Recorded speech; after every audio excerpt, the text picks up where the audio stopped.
issued on January 14th with an effective date of March 15th. So in the final days of the Trump administration. And this rule changes how the Department of Labor calculates the level 1 through level 4 prevailing wage rates that are used in Department of Labor's OES wage data. And by changing the methodology, it basically greatly increased most prevailing wages. The final rule, as I said, was issued in January with an effective date of May. But because it was published in the Federal Register with an effective date after January 20th, according to the regulatory freeze pending review memo, it has to be postponed and reviewed. So currently it's delayed until May 14th, 2021. We are hoping that this rule is going to go away, but so far it hasn't. When it goes into effect, we don't know exactly what it's going to look like because it's being reviewed in addition to being delayed.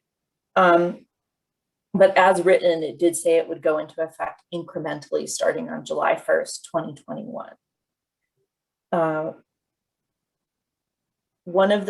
Among the many problems in this rule was that it seemed to conflate the idea of high wages with specialty occupation, which is really problematic for us because it hurts nonprofits, it hurts lower paying fields, probably postdoc wages. So we're really kind of in a wait and see mode for this. It's hard to proactively advise on it because we don't exactly know what form it's going to take. We're going to have to deal with it once it goes into effect, if it does. One of the things I wanted to mention that we learned during the 2 months that this rule was in effect, and we had extremely high prevailing wages that we couldn't use in many cases, is that it made us take a look into alternative surveys for prevailing wages. It was a little frustrating because as with the data for the prevailing wages that DOL uses, there's not a lot of great data available. And so it's not necessarily a great solution, but it's something to look into.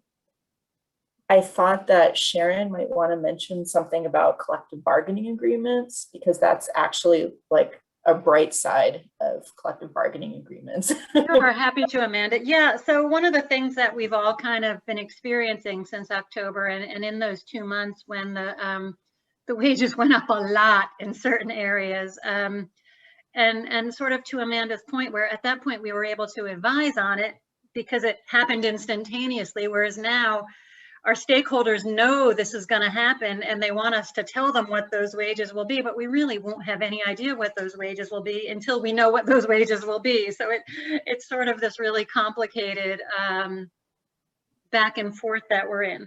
But, you know, one of the things that I know we've been doing is trying to work with our HR, our general counsel, to really figure out if there's other wage surveys we can use. And we do have some collective bargaining agreements.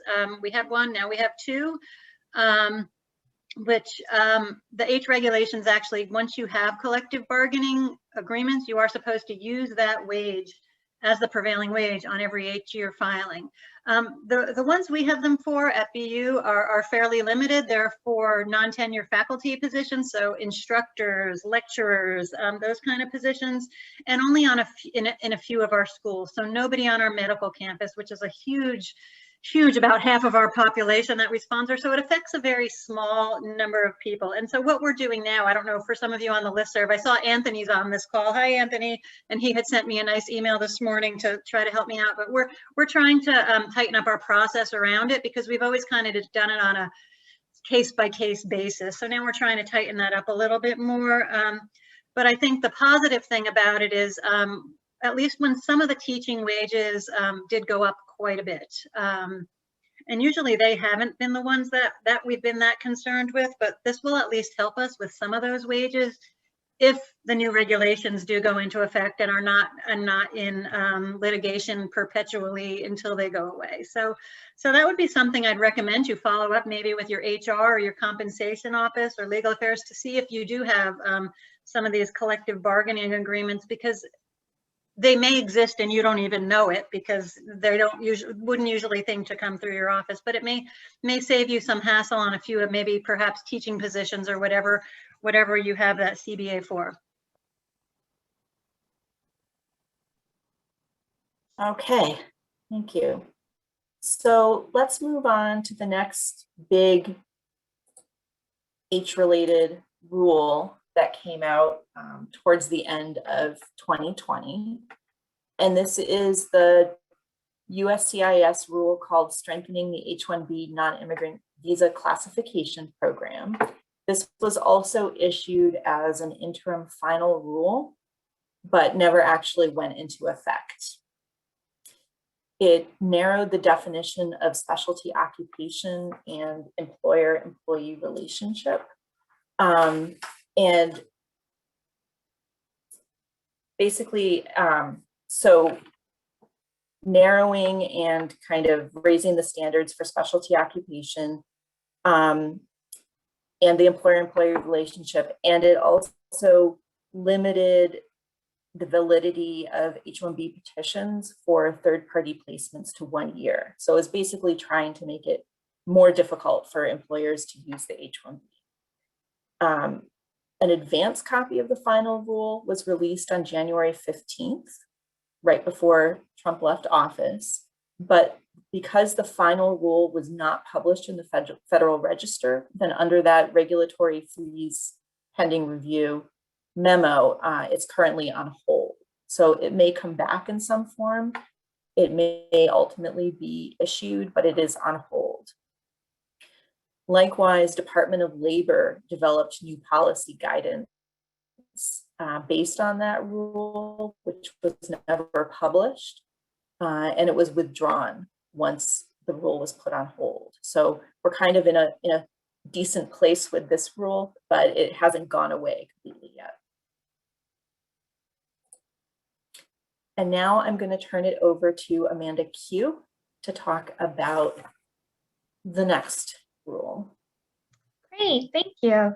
Litigation aimed at getting rid of the H-4 authorization. So we're not completely safe just yet. We have to kind of wait and see what happens with this ongoing litigation. However, with the H-4, there have been extreme delays in the processing of not only the H-4 extension status or change of status while the individuals are in the US, but also their work authorization.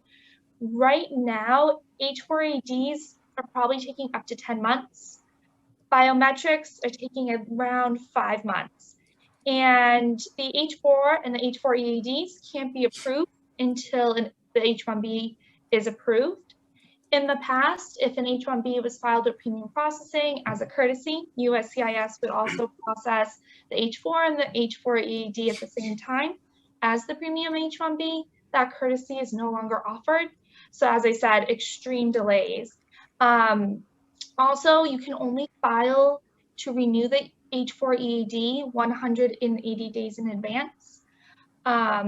So at times, the way that this connects with the H-1B as well is that there's more pressure to file an H-1B, say, extension as early as possible so that the H-1B holder spouse can renew their worker authorization as soon as possible. Because also with the H-4 EAD, it's not eligible for the automatic extension of work authorization while the renewal is pending. So the H-4 spouse needs to have that new EAD issued to them before they can continue working in their H-4 status. So Amanda, hi, Amanda Q, can you address, I know we don't generally, a lot of us in academia don't really get too much involved in the H-4 because usually they're working with an attorney such as yourself during this time, but we have had one recently that their H-4 extension and EAD were taking a really, really long time. And is that still the case? And is that because of biometrics, or what's the reason behind that? And what do you think is going to happen with that moving forward? Yeah, I think part of it is the biometrics appointments, because as part of the H-4 application, an individual needs to attend and complete a biometrics appointment. Obviously, due to COVID, that has impacted the scheduling of biometrics appointments due to the support center's closures during the height of the pandemic. a lot of offices were closed and appointments were canceled and had to be rescheduled. And as a result, we've seen severe delays with biometrics, thus delaying the H4 processing, as well as the H4 EAD processing.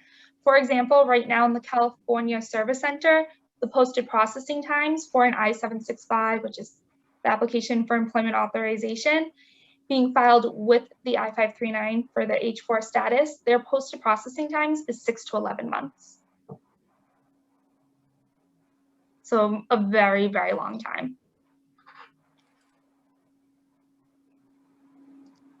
Okay, and we can move on to the next slide.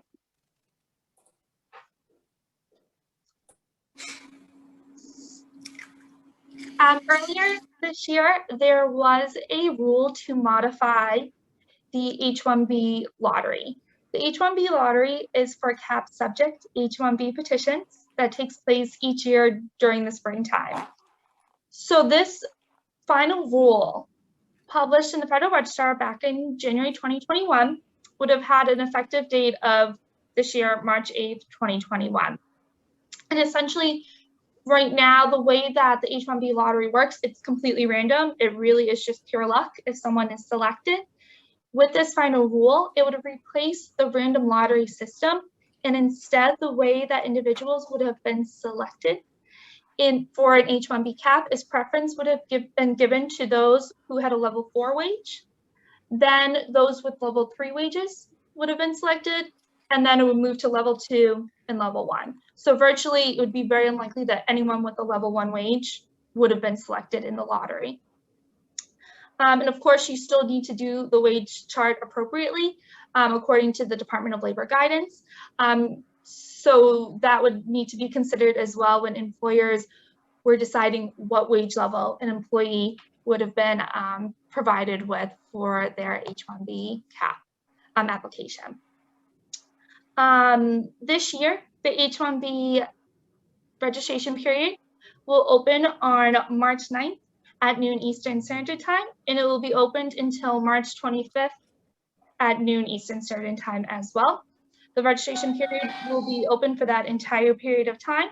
And after the closure of the registration on the 25th, between then and March 31st, USCIS will conduct the lottery, and we will be notified through the electronic USCIS system if individuals have been selected in the lottery. I did see in the chat there was a question about being curious to learn more about the registration. The registration takes place on USCIS's online system. As an attorney, I have an account, and then our companies and other organizations have their online account for these cap subject H-1Bs. It's very basic biographical information that we submit about the foreign national, as well as about the company. And then we also have to indicate if the foreign national has a US master's degree or higher. And then we submit the registration again through USCIS's electronic system. Last year was the first year the electronic system was implemented. There were some glitches, as there are with any technology, but I would say overall everyone had a pretty positive experience, and it's nice to receive notification about selection almost instantaneously through the electronic system.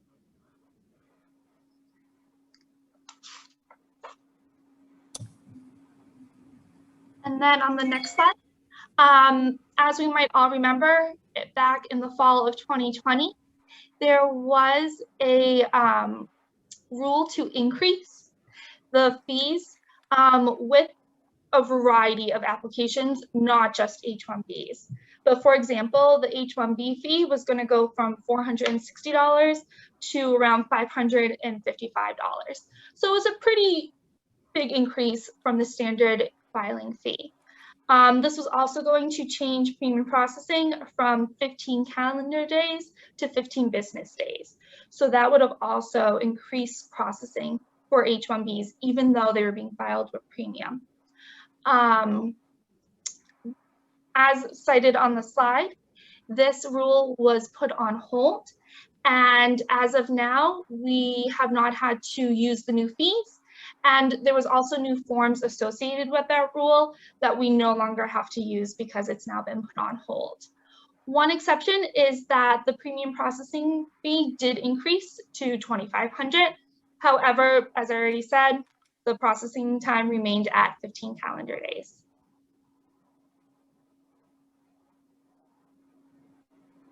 All right, we're ready for questions. So we did have some questions in the prior chat about the prevailing wage rule in particular, and sort of what we were doing about that, how we were communicating to our stakeholders about that, and if we, when we might have any idea when we would know what those wages are. Amanda D, do you want to take that one? Yeah, so I guess we haven't really communicated much about it to our stakeholders, because part of the reason is because we're hoping that it will go away or at least be drastically changed.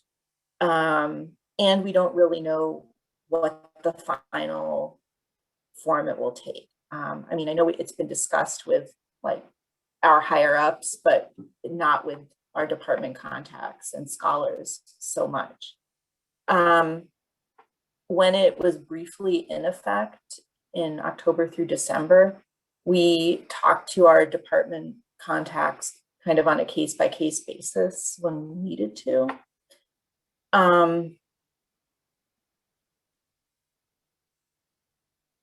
I didn't read the second version of the rule. I read more the first one. And in my mind, it was so problematic that I just couldn't see it going into effect in its form. Just the arguments they made. It was well written, but I didn't think the arguments were really going to hold weight or not be challenged in court. However, I am not a lawyer, so maybe Amanda Quinn should speak to that.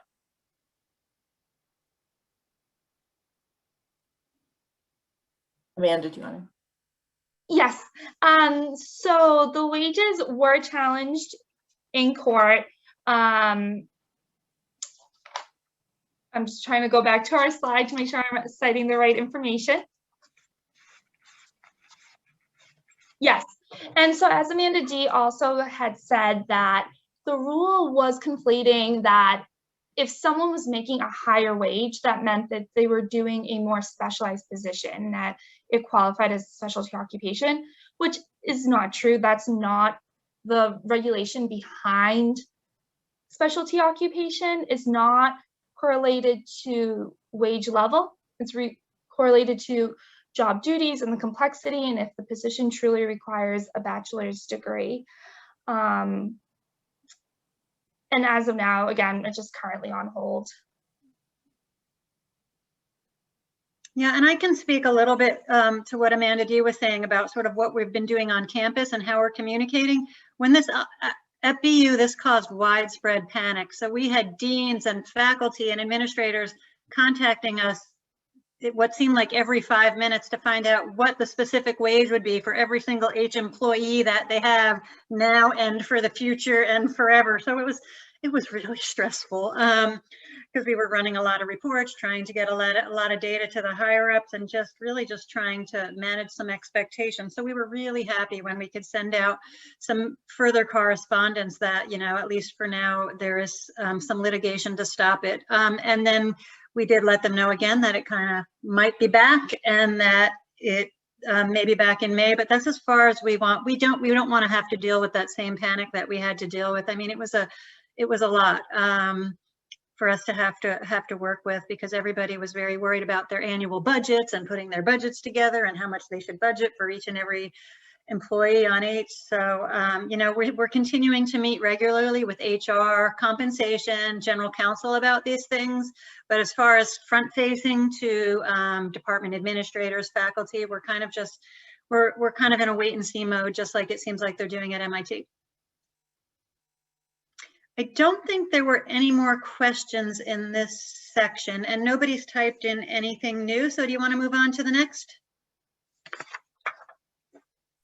Or, whoops, sorry.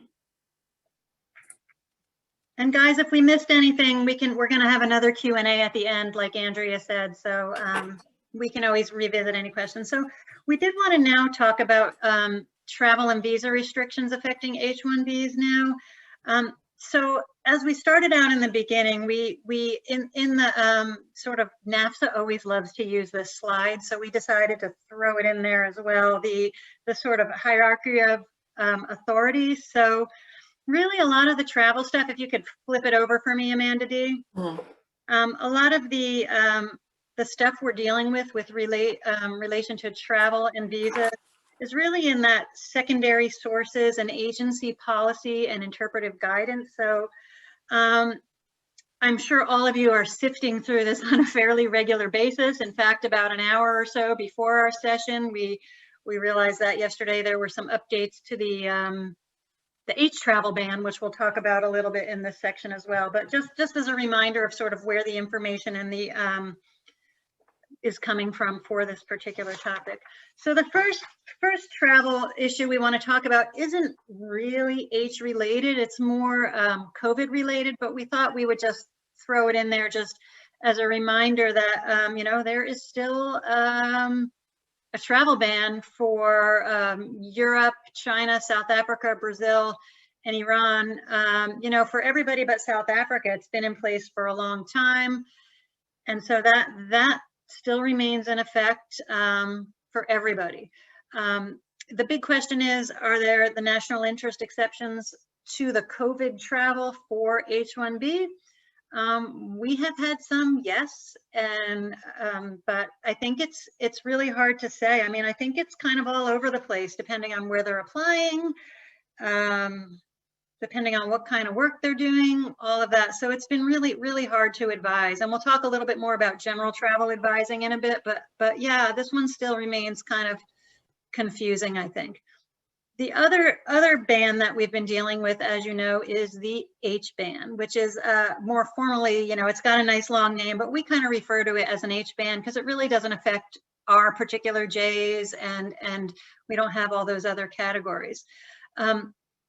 There was something published about this just yesterday, so if I can, I'll try to grab it and put it in the chat box, or if one of you guys can do that.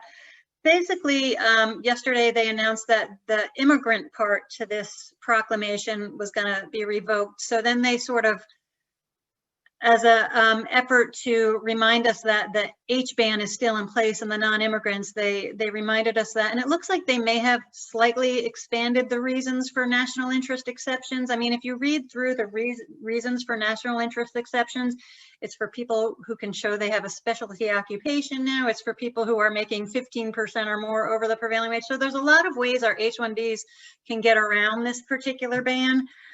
I know we have had, but a lot of it is sort of rumor, secondhand information. We've had several of our faculty who have been waiting to come in since last fall, and then they were going to come in January. And then when it was extended again until the end of next month, we were like, oh, you know, you may need to wait until July. But 3 of those faculty have gotten visas and entered all in the last 2 months. So, and they did have, some of them had notes on their visa that essentially said that they had an exception to this particular ban. So we've been having H's come in successfully for a while. And as we were talking about this just before our session, we felt like this announcement from yesterday was in some ways just saying, yeah, there's still an H ban, but pretty much we're letting H's in. If they could get a visa, we're giving visas. So we haven't seen a lot of issues with that so far, but hard to say. I mean, we've had most of our H's coming in have success.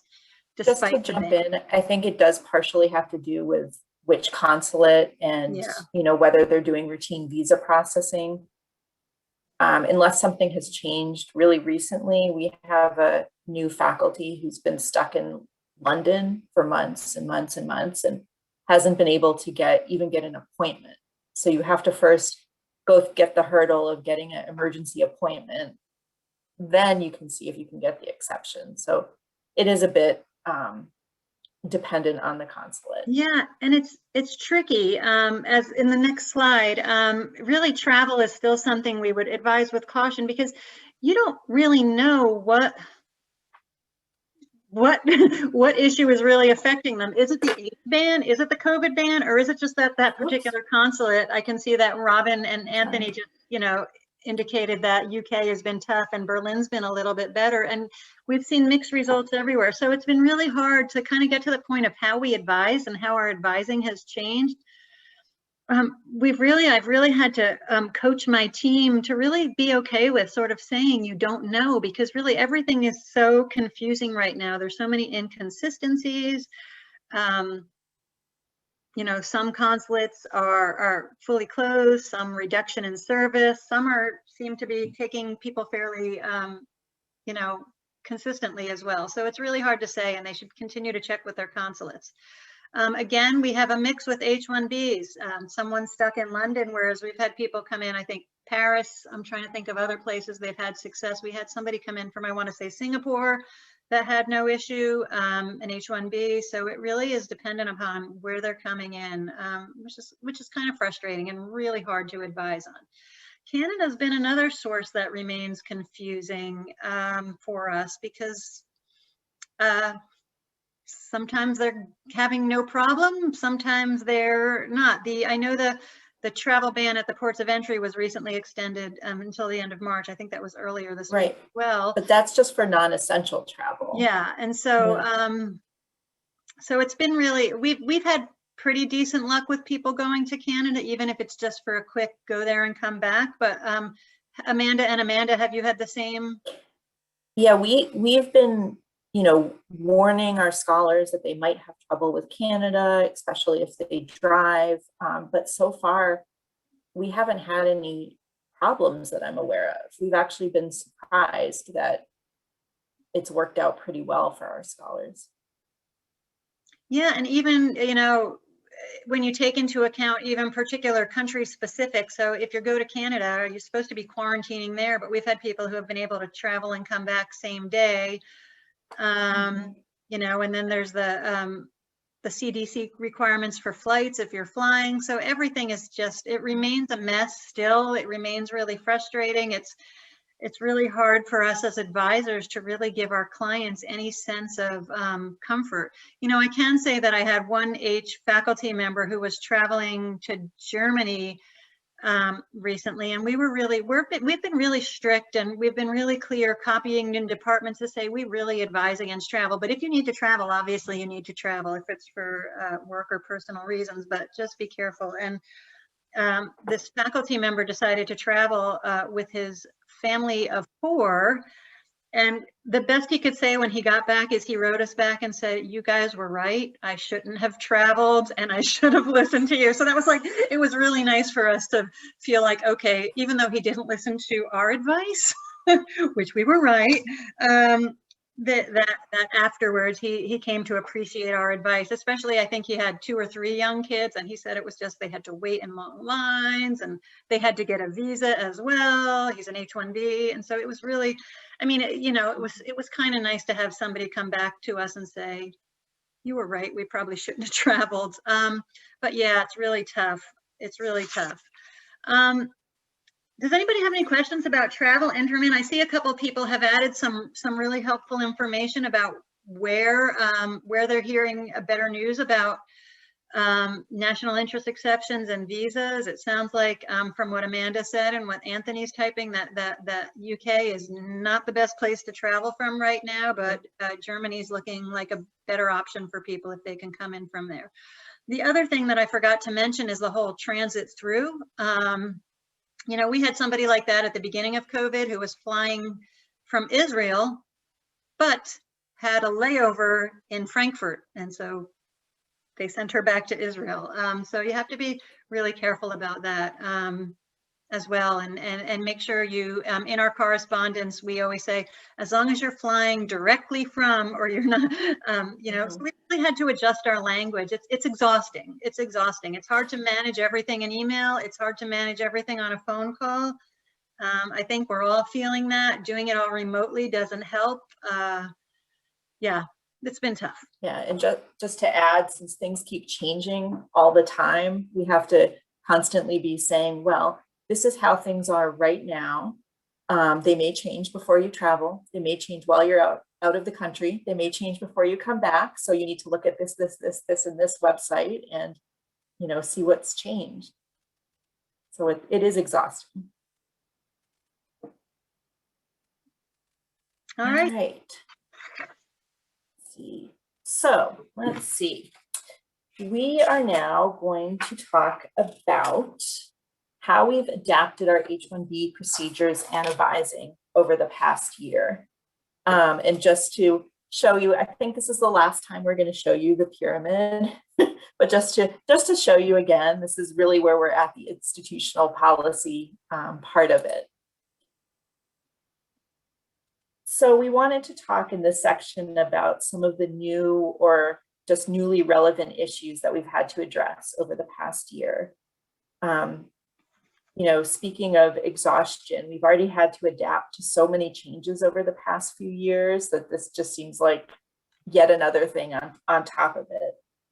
To name a few ways in which we've had to adjust over the past year, many of us are working remotely to varying degrees. Personally, I haven't even been in my office, except for on the sidewalk outside of it, since last March. Some people are going in a couple of days a week. Some people are back in the office. Some of our scholars are working back on campus. Some of them are still working remotely. You know, this has made us change the communication and logistics of our H-1B processing. There's steps we never had to think about that now we have to do, or things we didn't do ourselves. Just to give a personal example from today, I had to have somebody in my go to my office, pick up a check, drop it off at my house. And as soon as this session is over, I have to get in the car and go to the FedEx drop box and mail a petition. We are relying more on technology and electronic processing, which has been great in many ways. In my office, we've really had to, you know, get more comfortable with accepting documents electronically, getting things scanned. We finally got our human resources to agree to do electronic postings of H-1Bs, which has been so great. But, you know, there's still so much paper with H's. We still have to print everything out and package it and mail it in hard copy to USCIS. So that's been a challenge. More of our H-1Bs are working remotely, either inside the US or from outside the US, which is practically its own session. Just to briefly say that this is somewhere where it's important to have some kind of institutional policy, or at least understanding in your office of how you're going to handle this. One thing that's really useful when you're kind of at the end of your rope about all of this is there's a really good blog post about advising in an era of uncertainty. We put the link there. And it's just a good reminder of we're not alone and we're all going through this together. You know, I'll add in from our part, Yeah. Amanda. We continue to do the LCAs paper-based because there are a lot of departments and schools who are going on campus. It slows things down though, because it might be a week or two before someone can actually go into the office to do the posting. But we took a different route, and we didn't want to work through HR to get the postings done. But yeah, doing this very highly paper-based applications is really complicated to do remote. Fortunately, I see one of my team members, Sonali, is on the call, and she's been good enough to go into the office fairly regularly. I think mostly to just get out for a bit, but so we've had someone in checking mail and things like that. I guess we've all become very familiar with the FedEx office and that kind of thing, because we do a lot of things from our home. And as far as remote working, I would venture that H's working outside of the US are not really H's. So we're sort of taking a little different look at that maybe, but it's complicated, and you know, sort of a case-by-case thing that we're looking at our institution, because there are probably a lot more than we even realize, and do we want to really realize how many are and what that would mean for us? So we're continuing to work that on a case-by-case basis. So in terms of our H-1B processing, We've definitely seen an increase in change of status petitions that we're submitting because of travel issues. This includes maybe J1 postdocs who we might have, or sorry, postdocs we might have done a J for after the end of their OPT, but we've decided to do H's because of travel issues and change of status is taking so long. We're also doing more or including more H4 I-539s with our H-1B petitions because, you know, family members aren't able to travel like maybe they used to. We're definitely seeing more H extension requests due to delays in things like green card processing or employment authorization card processing because we don't know when they're going to get their card. We end up having to do an H as a backup. We're dealing a lot with heightened anxiety of our clients. Scholars are really anxious. They're dealing with a lot of really complicated situations. And for a lot of us, this isn't something that we've had to deal with a lot. It's really a new thing. You know, they are especially worried about gaps in their work permission, whether it be in their H-1B work permission or because they're changing status and things are taking so long. You know, people are really having lots of financial difficulties. Sharon and I were talking that I don't know if we have the numbers yet, but I definitely feel like we've had a big increase in H-1B numbers, even as our overall numbers have dropped, because it's like the one process that we can control, at least with premium processing. We can get a change of status. Yeah, our numbers actually, H numbers went up quite a bit. I can't remember what the percentage was, but when we did our annual report last year, you know, everything else went down, our total numbers, our J numbers, but our H numbers went up quite a bit.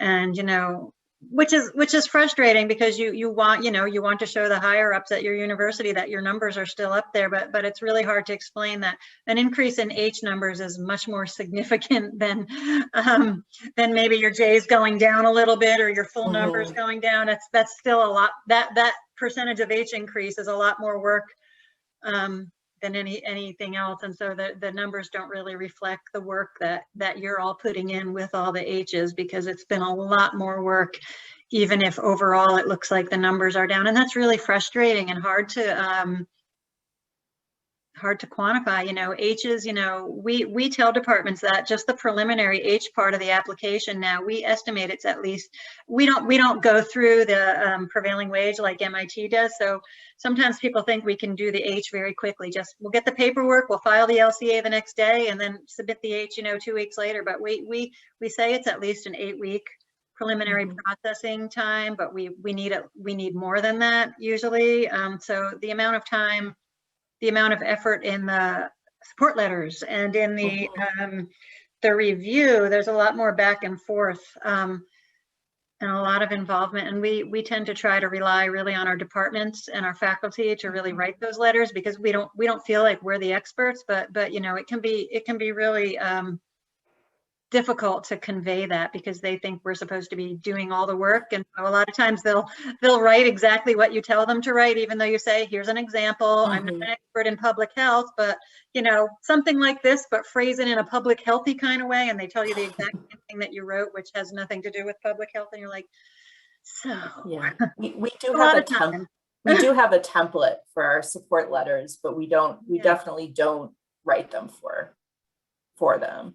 Well, templates get harder and harder, I find, because the more you have a template and the more you adjust the template, the more templatey it becomes, and then it just seems like a crappy letter. It can be a vicious circle. So we're trying to get away from templates and have more guidelines, but we haven't been. Yeah, I would say our template is kind of a guideline, but yeah. Because when you give them a template, they just write you back with the template a lot of times. So no, and sometimes they don't even take out the things they're supposed to change. Yeah. So it's you know, and it's so nuanced right now, and everyone is very different. So frustrating, very frustrating all around. Hopefully things will get better. I don't know. Well, I hope things get better. One of the biggest issues we've been dealing with is delays. I mean, this is a perpetual issue with USCIS, but things seemed like they were practically grinding to a halt, at least over the summer, and things are still really slow. You know, green card delays, as I said, are affecting our H-1B caseload, as are work and travel permission cards for people who've applied for green cards. In my office, we're starting to have a lot of problems with delayed waiver applications, where J's have started their waiver process 6 or 8 or 12 months ago, and still don't have the waiver. And we're having to be really strategic about what to do. Do we submit the H petition for a change of status, knowing we're going to get an RFE? You know, what can we do? So that's been really challenging. Then you have to risk how long the RFE is going to give you to respond as well, because they seem to be pretty inconsistent with that. Yeah, and we've actually, there's a, I can't remember if it's a memo or guidance or whatever, that went out that USCIS is allowing an additional 60 days to reply to RFEs. Right. And we've had to use that because, you know, we just have these delays that keep going and going and going. Yeah, it's tough. And then, you know, we've seen delays in OPT and STEM OPT processing. Most of the time we haven't had to actually process H's for people, but there's a lot of back and forth about starting to do the paperwork as a backup just in case, so the person won't have a gap in their work permission. And so there's all these things that are bleeding into our H processing. So on the positive note, I did have someone recently, an incoming postdoc who needed an advisory opinion. Get the advisory opinion, I want to say in like 5 weeks, very quick. So if you have someone who needs an advisory opinion, that's a good thing, because that seems to be the only process going quickly right now, and everything else is really slow. So yeah, I don't know how common that is, that you know, it's not obvious that you need to go straight for the waiver, but it's helpful to know. I was surprised that it went through very quickly, because I was telling him, oh, it'll probably be, you know, a couple of months, and then she's like, I got the waiver, and I was like, oh, I mean the advisory opinion. All right, let's do your H. So yeah, one good thing. Okay, so then, you know, the other thing we wanted to, this is, if we addressed this a little bit when we talked about the support letter, these are kind of perpetual H-1B policy and procedure issues that maybe have just become a little bit more heightened over the past year. Who is or what positions are sponsored for H-1Bs? We definitely, while still, you know, complying with the regulations, we've definitely had to be a little bit more flexible in terms of who we sponsor, or whether we agree to sponsor an H-1B, you know, even if it's, say, not for a full year, which is MIT's normal policy, or somebody we might do a J for. Just because of all of these issues, we're having to take a lot of other things aside from just the position into account. Similarly, you know, a ever-present issue is how much do you advise or help H-4s with their application, or how much guidance do you provide? Is definitely, you know, an issue where you could expose yourself to some kind of liability, but at the same time, you know, people are always asking questions. And then we've also had to be really proactive about, especially, you know, being very specific about how the position constitutes a specialty occupation, kind of in the proactively trying to avoid RFEs. So that's just some more things we've been dealing with. Yeah, I would concur, Amanda. I mean, we are definitely getting a lot more requests for graded staff positions, which are really hard right now to get. For those of you who do those, you know. We've also got more H requests for like scholars in the U.S. who have decided to, you know, file for a green card on their own and are enough in the process where we would usually agree to do the H at some point. And so we've had a lot more of those. So yeah, again, H numbers going up like crazy, especially in the last couple of months, because it's faculty hiring season for most of us. So I know we're all kind of crazy with H's right now. H4s are a tough one. I mean, we're working on that now with my team, but I did a little questionnaire on the listserv about this, or I didn't, but somebody did a couple months ago, and really the responses were kind of all over the place. Some institutions are taking a pretty hard line on it, and they're like requesting the paperwork in a sealed envelope, and then they'll submit it concurrently. Some people are giving some kind of sort of attestation form that says, I understand that the ISSO is submitting this concurrently with the H, but it's my responsibility, and the ISSO can't advise me on this. So different institutions, you know, we haven't gotten to that yet. We're thinking of it, but we do sort of let them know that this is a personal application. We really can't tell them what to put on it or how to fill it out or put it together for them. So if they give it to us put together, we'll, you know, copy it for them and put it in our files and also send it right in. But it's always a hard one, because you know, if you've ever gotten that one where something happened to the dependent one, and then somehow the employee and the spouse think it's all your fault, you are very careful about it. So yeah, at MIT we kind of follow the same line of thought as BU, where we talk about it, and it's kind of an ongoing discussion, but we just remind them that it's personal. We can't advise on it.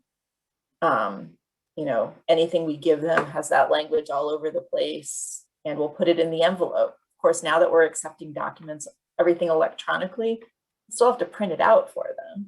We don't accept the H4 electronically. In fact, I get them FedEx to my house or dropped off at my house. So most scholars, apparently a lot of them live near Framingham, and a lot of them just drop it in my mailbox. So I'm fine with that. But yeah, no, they've been mailing it to our home or to BU. So we are not accepting that. Yeah. That part. I mean, I just print it out as is. Well, we are accepting you know, most of the H stuff electronically. As far as the support letter, I mean, that's been going on for 4 years now. So I actually feel like, I don't know, I don't have much more to add to that. That's kind of been an ongoing thing that isn't new. Yeah, and we just tweak it ongoing based on RFE trends. Yeah. Yep. All right, let's move on. All right, I don't actually see any questions in the chat. I did get a question to me privately that I would like to, and I think I'm gonna give this one to either of the Amandas. Can you clarify the effective date of the new wage rule? Though the rule will go into effect in May, will the new wages be applied to the LCA in May or starting in July, on July 1st, when they usually change the wages?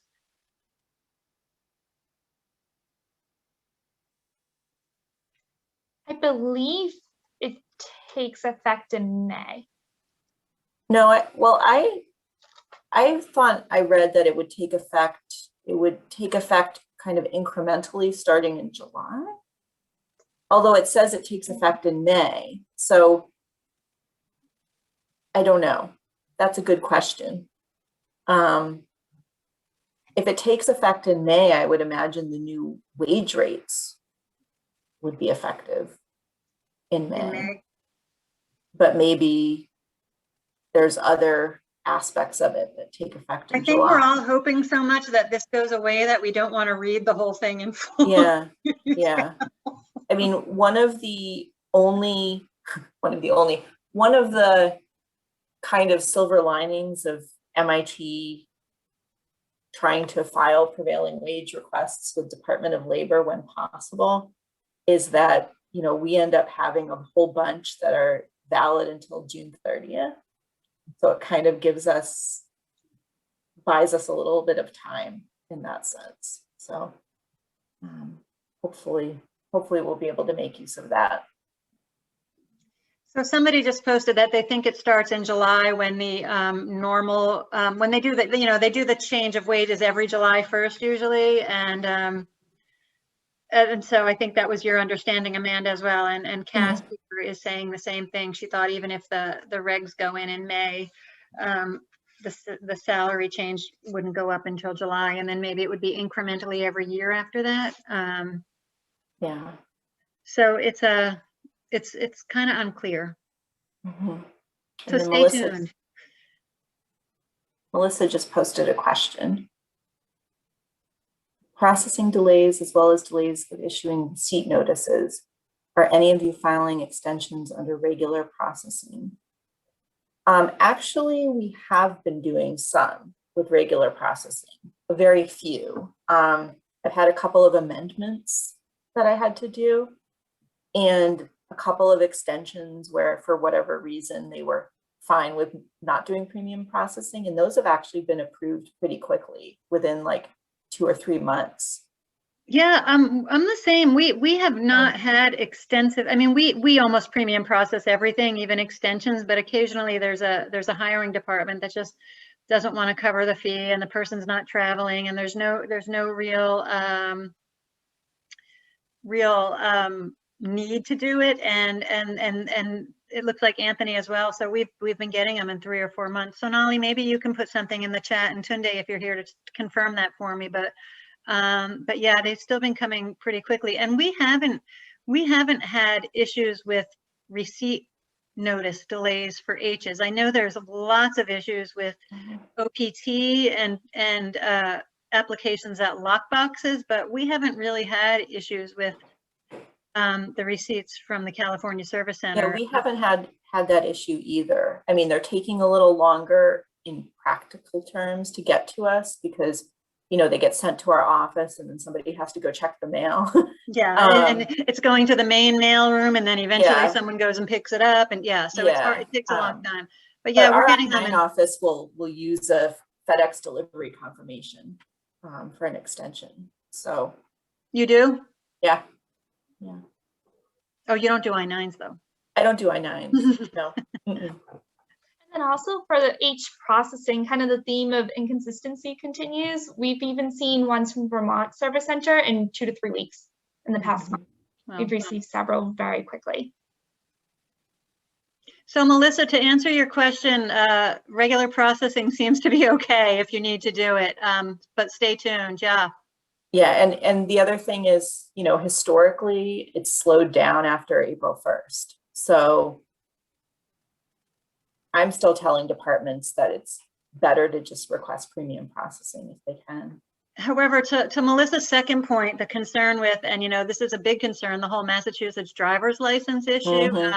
Yeah, in that case, premium processing, I would agree 100% that that's probably a better way to go, because the RMV is not going to take a receipt notice and do a driver's license for 240 days while an H extension is pending. They have no idea, nor necessarily should they, but I think that's a really excellent point.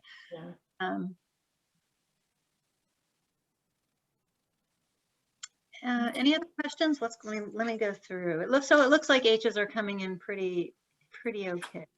Yeah, at least there's a little bit of good news, right? Okay, so let's talk about our final topic, what's to come. So obviously we're very hopeful moving forward within the next 4 years. Obviously we're going to hope for, you know, comprehensive immigration reform, but I think a lot of the changes that we'll see will come through executive orders and policy memos. We're only about a month in, so nothing too radical has changed over the past few weeks. We're still seeing, you know, requests for evidence. It's still kind of business as usual. However, in the executive orders that we've been seeing and messages coming from this administration, the language that's included is very positive, very hopeful sounding. Rather than saying that foreign workers are coming to harm the economy, they're saying that and discussing that these foreign workers are adding to the economy, adding to the fields of science, arts, business, etc. So the language that we're seeing, like I said, is very hopeful, very positive, which is kind of the opposite of what we've seen the past 4 years. Regarding stakeholder engagement, again, hopeful that we will see that increase. And same with the communication with service centers. In the past, there was open houses where you could go to the Vermont Service Center and do a tour, and there was a question and answer period. Who knows? I mean, with COVID, who knows if that would ever be possible again, but perhaps a virtual or open house might be something we could see in the future to go back to that open communication with the government and with other, with USCIS and other agencies. You know, again, hopeful that it's going to happen. In the past, you know, NAFSA used to be able to have actual email addresses, you know, certain people could use, like the reg buds could use to contact the service centers, and that all went away with Trump. So at the very least, it would be nice to see some kind of opening of channels of communication. One of the emails I got on a mailing, one of my USCIS mailing lists I'm on, actually contained language about being committed to stakeholder engagement. I thought that was a breath of fresh air. So hopefully things are getting more positive. Has had a comment in the chat about whether Biden reversed some of the policies on adjudication. So extensions aren't being renewed. I mean, aren't being adjudicated as if they're new. I actually haven't seen anything about that. So, yeah, that's a good question. I mean, are they ignoring are they back to the deference to the prior petitions now, or are they still looking at them freshly? That's a really good question. I haven't seen anything, but maybe that's why extensions are going through pretty easily. Who knows? Yeah, I'm not willing to test it out on a new H just yet, a change of status, but we'll see.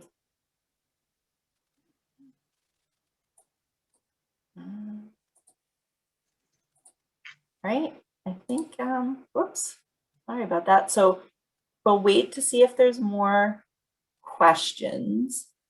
While we're kind of monitoring the chat and seeing what questions come in, I did want to point out some NAFSA resources that you may already be familiar with, but they might be good reminders to you. The International Scholar Advising Network, especially the listserv, is a really good source of information. It's really helpful. I would also encourage people who are having any kinds of issues to report them to IssueNet. That's where NAFSA kind of gathers examples of things that are happening to see how common they are, to see if there's trends. For example, I keep updating them on all of my waiver delays, you know, just to show that there's a problem. That's a good thing to do. And of course, the NAFSA Advisor's Manual is just such a good source of information. I still go back to it relatively frequently anytime I have a tricky issue. So I think now we can just open it up to see if there's any other questions. If anyone would like to raise a question, I think I'm going to stop the share so we can get back to seeing everybody. And if anyone would like to, you know, comment on anything or ask a question, that would be great. Hi, Don.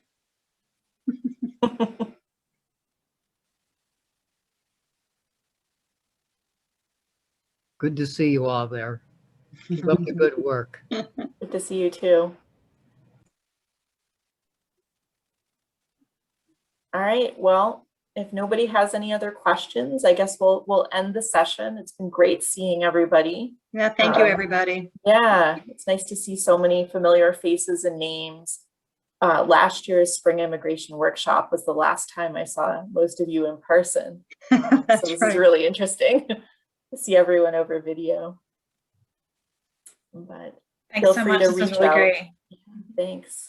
Bye, everybody. Thank you. Thank you. Bye. Bye.